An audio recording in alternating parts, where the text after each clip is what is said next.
Okay, so today we're gonna do kind of a deep dive into a pretty well-known piece of public art. hmm Um, hmm it's in Sarasota, Florida. It's that Unconditional Surrender statue. You're probably seen images of it. Right. Yeah, the big one. The huge sailor kissing a nurse. Exactly. Yeah. Yeah. Based on that VJ Day photo. Right. Yeah, and we've got some interesting sources for this one. Articles, different perspectives about Yeah. the statue itself, but also the photo that it's, based on. Yeah, and I think it brings up some really fascinating questions about how we how we look at historical events. You know, Hmm. consent, artistic appropriation, how we memorialize things. Yeah, I mean, because when you really look at that photo and think about it, what story does it tell you? Right. Is it the full story? Yeah. Are there other sides to it, Yeah. or Are there things missing? other And also, experiences that we're not seeing? totally. And that's kind of what we want to unpack or dive into today. Yeah. So let's actually just start with setting the scene. Times Square, August 1945 VJ Day. Mm. I mean, the energy there must have been unbelievable. Can you imagine just the relief Oh, yeah. and the joy? Years of war. Everyone's just And it's over. getting loose. Yeah. Yeah. And in the middle of all that, photographer, Alfred Eisenstate, is there. Mm-hmm. He snaps this really quick moment. A sailor kissing a woman. And what's interesting is he didn't just take one photo. He took 4 photos. Oh, really? Yeah, in quick succession. Huh. So there's this whole like sequence. And when you look at those 4 frames, as our sources describe them, Yeah. it kind of suggests a more complicated interaction than just that one image that we all know. Right. One frame apparently shows the woman reacting in a way that doesn't seem reciprocal at all. Mm. And then there's another one where she's trying to pull down her dress. Mm-hmm. There's another one where she starts to raise her arm, almost like in defense. Wow. And then, of course, the final one is the famous kiss we all recognize. Wow, that's so interesting. I had no idea there were other photos. Yeah. Yeah, it's this whole like mini narrative right there in those 4 frames. Yeah. Which brings us to the woman in the photo, Greta Zimmer Friedman, and through interviews she did with the Veterans History Project Hmm. and different news outlets like CBS, WUSA 9, 9 News. Now, she shared her memories of that moment, Yeah. and it's a very different perspective. Mm-hmm. She said, and I'm quoting here, "It wasn't my choice to be kissed." Wow. And she went on to explain, "I did not see him approaching, and all of a sudden I was in this vice grip." Yeah. She was even worried about being able to breathe. Oh my God. She said it wasn't really a romantic event for her. So, these aren't the words of someone who was like, oh, yeah, this is great. Caught up in the moment. Exactly. Yeah. Yeah. There's a Washington Post piece by Monica Hess that I thought really captured it. Well, she describes the kiss as based on one person's joy and another person's non-consenting shock. Yeah. That's a really good way to put it. Yeah, it really challenges that like romantic narrative that's been attached to this photo for so long. Totally. And it really lays the groundwork for understanding the whole discussion around the statue, Right. which wasn't created until much later by Seward Johnson. Right. He's known for what's called appropriation art, Hmm. where artists take existing images or cultural icons and reinterpret them in their work, Mm-hmm. often on a really big scale. Right, right.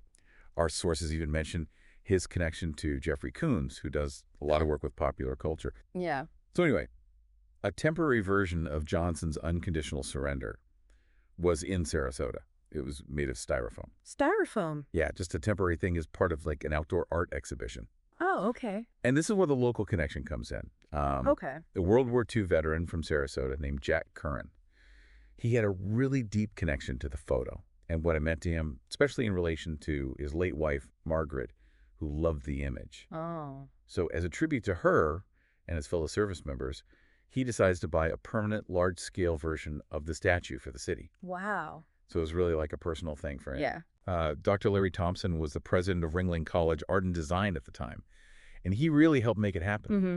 He saw the statue as like a hyper-realistic piece, Hmm. something that would get people talking, Right. a contrast to more abstract contemporary art. Yeah. He's quoted as saying, "Art evokes emotion," which is definitely true. Yeah. But I think, as we're seeing with this particular piece, the emotions it evokes are complicated. Yeah. Definitely not all positive for everyone. Right, exactly. So we've talked about the photo and the statue, but then there's this whole other layer that gets added to this story, which is the rise of the hashtag #MeToo movement. Right. Yeah. And, I mean, even though the phrase itself was first used by Tarana Burke back in 2005 to support survivors of sexual violence, Yeah. it really became widely recognized around 2017 with all the reporting on Harvey Weinstein. Right. It became this like cultural phenomenon. Yeah, and this huge shift in awareness really provided a new lens through which to view the unconditional surrender statue. Yeah. It's fascinating how a movement focused on individual experiences Right. of harassment and assault Right. provided a way to kind of re-examine this seemingly celebratory public display. Right. It shifted the focus from like the immediate joy of the moment Yeah. to thinking about the power dynamics involved Yeah. and whether someone's agency was being disregarded. Right. And then in February 2019, just a couple of days after George Mendonça, who had been identified as the sailor in the photo, passed away, Mm-hmm. an unknown activist did something really interesting. Okay. They added a blood red #MeToo hashtag to the base of the statue. Wow. It's a powerful statement. Yeah. The sign that went with it described the statue as depicting a celebrated #MeToo moment of forced surrender. Oh, wow. Directly challenging that traditional romantic interpretation of the kiss, Right. reframing it in the context of this non-consensual act. Wow. And Project Delta Dawn, which is one of our sources, they argue that even though what George Mendonça did is obviously different in scale from what someone like Weinstein did, Great. the statue, in their view, valorizes an act of public forced intimacy. Mm-hmm. So it's not about saying the two are the same in terms of severity, Right. but it's about recognizing a pattern Right. where someone's consent is kind of ignored in favor of another person's impulse, Mm-hmm. and how our understanding of what's okay in public spaces has really changed since 1945. Right. Totally. What's also interesting is the detail about the flowers and like the sparkly stuff that Stuart Johnson added to the Greta figure's skirt. Oh, yeah. Critics argue that this embellishment further distorts Greta Zimmer Friedman's actual experience. Mm-hmm.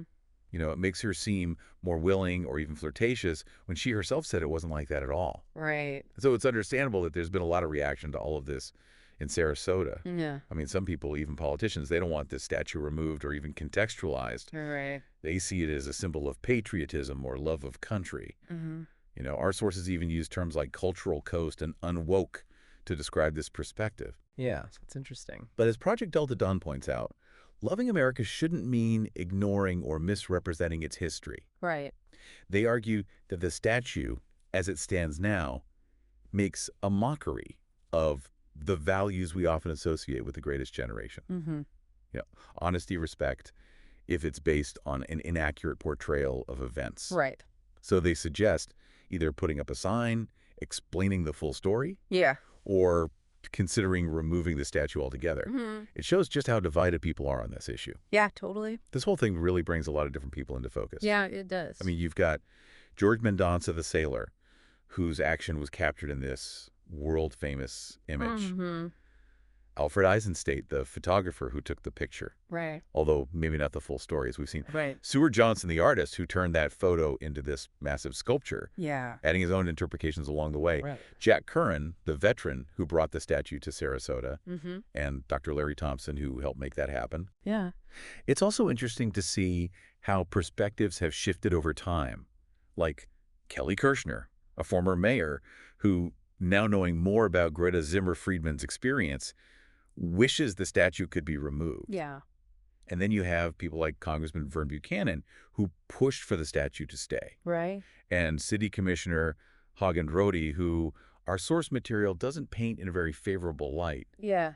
But at the center of it all is Greta Zimmer Friedman, the woman who was kissed. Mm-hmm. Her voice, her experience provide this really crucial counterpoint to this romanticized image. Yeah, that's so important. So what are we left with after all of this? Yeah. I think it comes down to this tension between a seemingly celebratory image Right. that when you look closer and consider the historical context and how our understanding of consent has evolved, Right. reveals a much more nuanced and potentially problematic reality. Right. And that's what's driving this whole debate about the unconditional surrender statue. Yeah. There you It go. really makes you think about how a single photo taken decades ago can be interpreted so differently. Yeah. Especially as our social awareness changes and movements like #MeToo come to light. Exactly. It makes us question the stories we tell ourselves about history Yeah. and whether those stories really represent everyone's experience. It's about looking beyond the surface.